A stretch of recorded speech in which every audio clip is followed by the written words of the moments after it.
ပြည်သူ့စစ်မှုထမ်းဆင့်ခေါ်ရပဲပဲခူးတိုင်းဒေသကြီးနဲ့တွင်းခရိုင်နဲ့ပြည်ခရိုင်တို့ရှိအောက်ခြေပြည်သူ့စစ်အဖွဲ့အစည်းများသည်ခြေရများတွင်စစ်မှုထမ်းတက်ရရှိသူလူငယ်တွေဦးလျင်ငွေ2000ကျပ်မှ3000ခွဲကျပ်အထိနှုန်းအထိစစ်မှုထမ်းခြေအဖြစ်ငွေကြေးကောက်ခံမှုများရှိနေခဲ့ပြီးထို့စစ်မှုထမ်းငွေကြေးကောက်ခံထားတော့လဲပြည်မျိုးပေါ်ရက်ွက်များနဲ့ခြေရများတွင်ပြည်သူ့စစ်အဖွဲ့အစည်းများမှကားဆိုင်ငယ်များဖြင့်တော်လာကြပြီးလမ်းတွေတွေ့သည့်လူငယ်အချို့ကိုစစ်ဆေးမေးမြန်းခြင်းတစုံတရာမရှိဘဲဖမ်းဆီးခြင်းငွေသိန်း100ကျပ်အထက်တောင်းခံကပြန်လည်ပေးခြင်းများ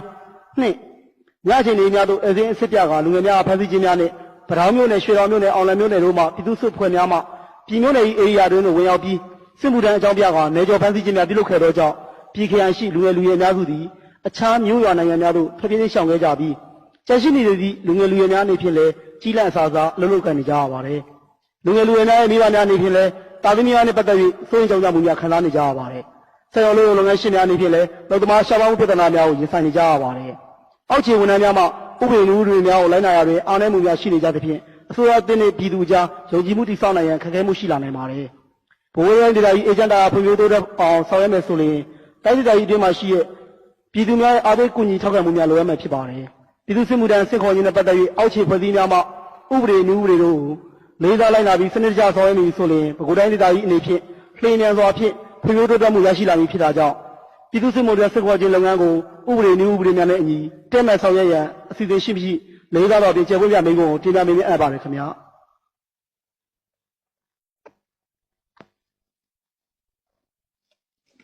ဦးကျော်စွာလင်းမေးမြန်းသည့်မေးခွန်းအာ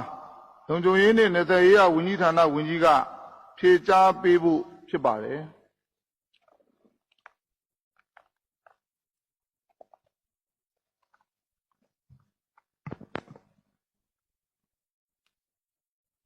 လေးစားပါတော့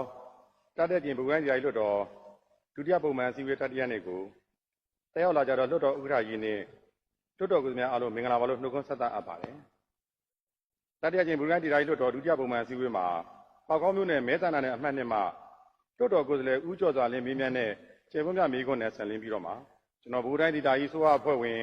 လုံခြုံရေးနဲ့နယ်စပ်ရေးဝန်ကြီးကပါဝိုင်းအသုံးပြုရှင်းလင်းဖြေကြားသွားမှာဖြစ်ကြောင်းတင်ပြအပ်ပါတယ်ရှင်းလင်းပြကြားတတ်ပါအချက်လက်များဟာလုံခြုံရေးနဲ့သက်ဆိုင်တဲ့အချက်လက်များပါဝင်မှာတစ်ဖြင့်ကိန်းဂန်းချက်လက်အစားရာခိုင်နှုန်းဖြင့်သာရှင်းလင်းဖြေကြားသွားမည်ဖြစ်ပါကြောင်းမြစ်တာရက်ခံတန်ကြားအပ်ပါတယ်ခင်ဗျာနိုင်ငံသားတိုင်းဟာဒုတာဝန်ဤသုံးပါးကိုစောင့်ထိန်ရန်တာဝန်ရှိသဖြင့်ဒီတာဝန်ကိုထမ်းဆောင်ရန်လို့ငါစစ်ပညာသင်ကြားရန်နဲ့နိုင်ငံတော်ကာကွယ်ရေးအတွက်ပြည်သူ့စစ်မှုထမ်းဥပဒေကိုပြဋ္ဌာန်းခဲ့ပြီးတော့မှရင်းဥပဒေကိုအကောင့်ထဲပေါ်ဆောင်ရွက်နိုင်ရန်တဲ့ပြည်သူ့စစ်မှုထမ်းဥပဒေပုံမှန်ခွန်ရတိုင်းဒေသကြီးပြည်သူ့စစ်မှုထမ်းစင့်ခေါ်ရေးအဖွဲ့ကိုအဖွဲ့ဝင်9ဦးဖြင့်ဖွဲ့စည်းထားရှိတာဝန်ပေးရထားရှိပြီးတော့မှလုပ်ငန်းတာဝန်၄ရပ်ကိုအကောင့်ထဲပေါ်ဆောင်ရွက်လျက်ရှိပါတယ်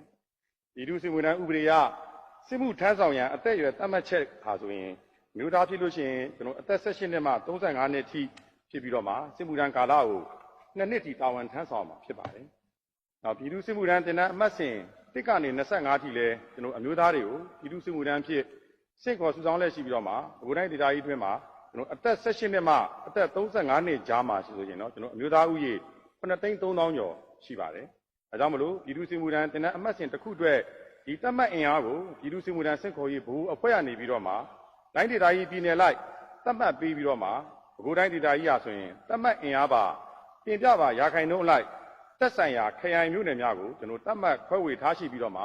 လွှတ်တော်ကိုယ်စားလှယ်မင်းများနဲ့ဒီခရိုင်ရဲ့သတ်မှတ်အင်အား14.58ရာခိုင်နှုန်းနတ်တလင်းခရိုင်ရဲ့သတ်မှတ်အင်အား73.35ရာခိုင်နှုန်းပဲကျွန်တော်တို့ရှိတာဖြစ်ပါတယ်။ဒါကြောင့်မလို့ဒီပြည်သူ့စစ်မှုထမ်းစင့်ခေါ်ဆောင်တဲ့အခါမှာပြည်သူ့စစ်မှုထမ်းစင့်ခေါ်ရေးအဖွဲ့အဆင့်ဆင့်ဟာကျွန်တော်တို့ဖွဲ့စည်းပြီးတော့မှပြည်သူ့စစ်မှုထမ်းဥပဒေဒီဥပဒေနဲ့အညီစင့်ခေါ်ဆောင်ရနိုင်တဲ့ကျွန်တော်တို့ကြက်မှတ်ဆောင်ရလည်းရှိပါတယ်ဒီလိုကြက်မှတ်ဆောင်ရတဲ့အပိုင်းလေးတွေမှာ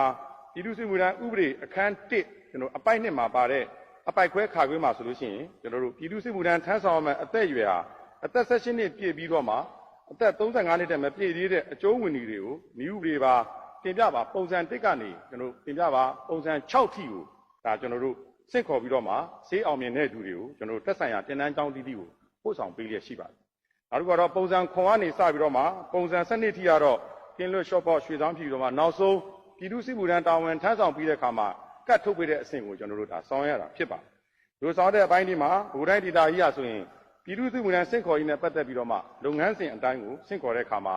ပြည်သူ့စစ်မှုထမ်းတင်တန်းအမှတ်စဉ်2ကနေစပြီးတော့မှယခုနောက်ဆုံးအမှတ်စဉ်25အထိတိုင်းဒေသကြီးရဲ့တတ်မှတ်အင်အားရဲ့83.4နေရာခိုင်နှုန်းကိုတင်တန်းကျောင်းမှာအတီးတီးပို့ဆောင်ပေးနိုင်ခဲ့ပါတယ်။ဒါကြောင့်မလို့ကျွန်တော်တို့ဗဟိုတိုင်းဒေသကြီးအနေနဲ့ပြည်သူ့စစ်မှုထမ်းစင့်ခေါ်ရေးအဖွဲ့ကတင်တန်းသားတွေကိုတကွေတုံးပစ္စည်းတွေအခြားလိုအပ်ချက်ပစ္စည်းတွေကိုထောက်ပံ့ပေးလျက်ရှိပြီးတော့မှအပတ်စဉ်24ထိကိုဒါလိုအပ်တဲ့ပစ္စည်းတွေကိုထောက်ပံ့ပေးသလိုရက်ကွက်ကြီးရွာအစီအစဉ်တွေလည်းကျွန်တော်ထောက်ပံ့ဆောင်ရွက်ပေးခဲ့ပါတယ်။ခုနကိုယ်စားလှယ်ကြီးမေးမြန်းသွားတဲ့နတ်တလင်းခရိုင်ပြည်သူ့စစ်မှုထမ်းစင့်ခေါ်ရေးတွေနဲ့ပတ်သက်လာရင်ကြီးရွာတွေမှာစစ်မှုထမ်းအသက်အရွယ်လူငယ်တူကို2000ကျပ်တွေ3000ခွဲကျပ်တွေကိုစစ်မှုထမ်းကြီးကွင်းနဲ့ကောက်ခံပြီးတော့မှခရိုင်မျိုးနယ်အဆင့်ကိုကျွန်တော်တို့စီစစ်ပါတယ်။စီစစ်တဲ့အခါမှာငွေကြေးကောက်ခံမှုမရှိတော့လဲကျွန်တော်ရက်ကွက်ကြီးရွာနေပြီးတော့မှတင်တန်းထောက်ပံ့ကြီးပေးရတယ်လို့ကျွန်တော်တို့ဒါစီစစ်ပြီးတော့မှကျွန်တော်တွေ့ရှိရတာဖြစ်ပါတယ်။နောက်ပိုင်းမှာလည်းကျွန်တော်တို့ဒီငွေကြေးကောက်ခံပြီးတော့မှသိရှိတာတဲ့ဖြစ်စဉ်တွေမှန်သမျှကိုလည်းကျွန်တော်တို့နိုင်ငံဝန်ထမ်းဥပဒေနောက်တည်ဆဲဥပဒေရလည်းကျွန်တော်တို့အရေးယူတဲ့ဖြစ်စဉ်တွေလည်းဖြစ်ပြီးတော့မှကျွန်တော်တို့တက်ဆိုင်ရာခရိုင်မျိုးနယ်တွေလည်းကျွန်တော်တို့ချပြရှင်းလင်းပြီးဖြစ်ကြောင်းဖြေကြားလိုပါတယ်။နောက်တစ်ချက်ကတော့ဒီမျိုးပေါ်ရက်ကွက်တွေမှာရှိနေတဲ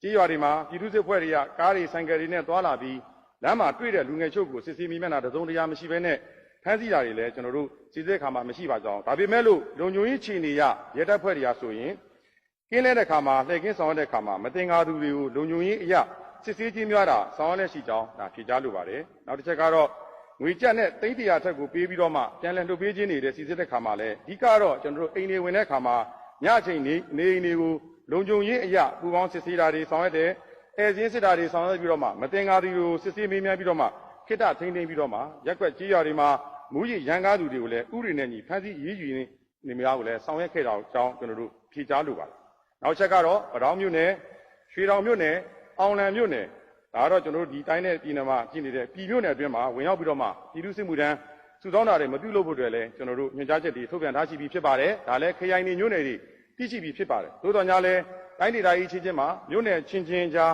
နယ်မြေကျော်လွန်စုဆောင်းမှုမရှိစေအတွက်လည်းပြည်သူ့စစ်မှုထမ်းစင့်ခေါ်ရေးဗဟိုအဖွဲ့အနေပြီးတော့မှဒါတွေကိုကျွန်တော်တို့ကြက်မှတ်လေးရှိပါတယ်။ဒီပေါ်မှာမူတည်ပြီးတော့မှကျွန်တော်တို့သက်ဆိုင်ရ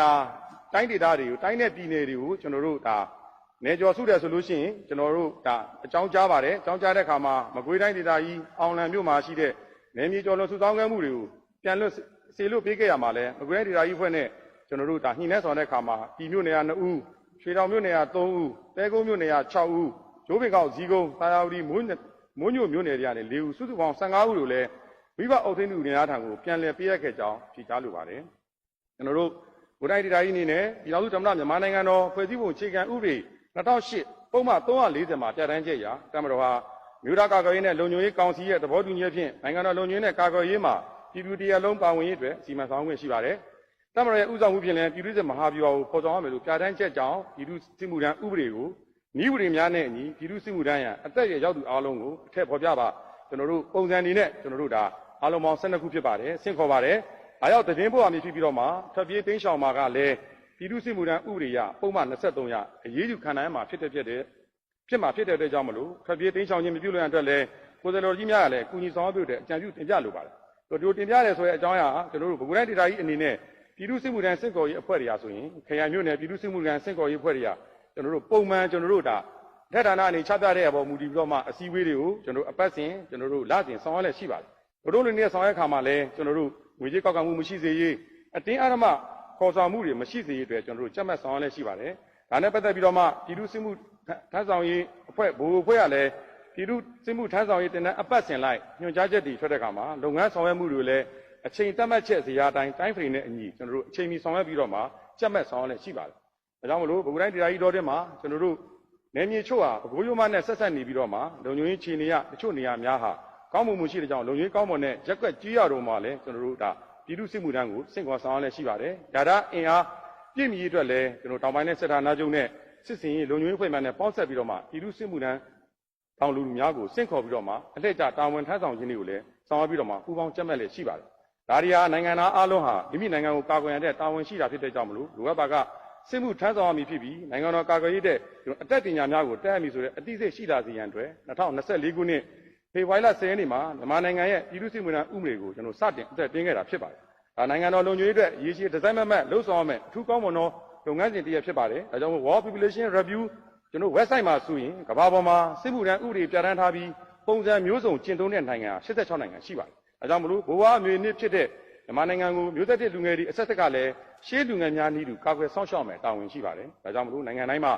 တပ်မတော်အင်အားရှိအောင်နည်းလမ်းမျိုးစုံနဲ့ဆောင်ရွက်ရှိတဲ့အခါမှာမြန်မာနိုင်ငံကိုလည်းကာကွယ်ရေးစွမ်းအားမြင့်တင်ခြင်းနည်းလမ်းတွေကိုပြည်သူ့စစ်မှုထမ်းဥပဒေပြဋ္ဌာန်းခြင်းဟာလည်းပါဝင်မှာဖြစ်ပါတယ်။ဒါကြောင့်မလို့တပ်မတော်အင်အားရှိမှတိုင်းပြည်အင်အားရှိမယ်ဆိုတဲ့ဆောင်ပုဒ်တိုင်းပဲအမြဲတမ်းမှန်ကန်နေသည့်အမှန်တရားဖြစ်ပါတယ်။သမိုင်းစာမျက်နှာမှာလည်းပြည်သူ့စစ်မှုထမ်းတွေရဲ့ဆွမ်းဆောင်မှုတွေကိုလည်းမြေပြင်မှာမှတ်တမ်းတင်နိုင်ခဲ့ပြီးဖြစ်ပါတယ်။ဒါကြောင့်မလို့ဒီပြည်သူ့စစ်မှုထမ်းတွေရဲ့ဆွမ်းလွန်ဆွမ်းစားမှုရဲရဲမှုတတိကံမောက်တွေဟာနိုင်ငံတော်ကာကွယ်တာဝန်ဆိုဒီမှာအမြဲတမ်းစစ်မှုထမ်းတပ်မတော်သားများတာမကနိုင်ငံသားအားလုံးနဲ့သက်ဆိုင်နေမှုတော့အနှစ်သာရကိုအခြေခံပြီးတော့မှကျွန်တော်တို့ကာကွယ်ရေးမူဝါဒအတိုင်းလက်တွေ့ကျင့်သုံးလက်ခံဆောင်ရွက်သွားမှာပဲဖြစ်ပါတယ်။ဒါကြောင့်မလို့ဒီကိုယ်တိုင်းဒေသကြီးပြည်သူ့စစ်မှုထမ်းစစ်ကော်ရေးအဖွဲ့အနေနဲ့ပြည်သူ့စစ်မှုထမ်းစစ်ကော်ရေးဆိုင်ရာကိစ္စနဲ့ပတ်သက်ပြီးတော့မှဥပဒေမဲ့ဆောင်ရွက်မှုကြောင့်တိုင်ကြားမှုရှိလာပါကလည်းစုံစမ်းစစ်ဆေးရေးအဖွဲ့တွေဖွဲ့စည်းပြီးတော့မှအမှုမှန်ပေါ်ပေါက်ရေးကိုဥပဒေ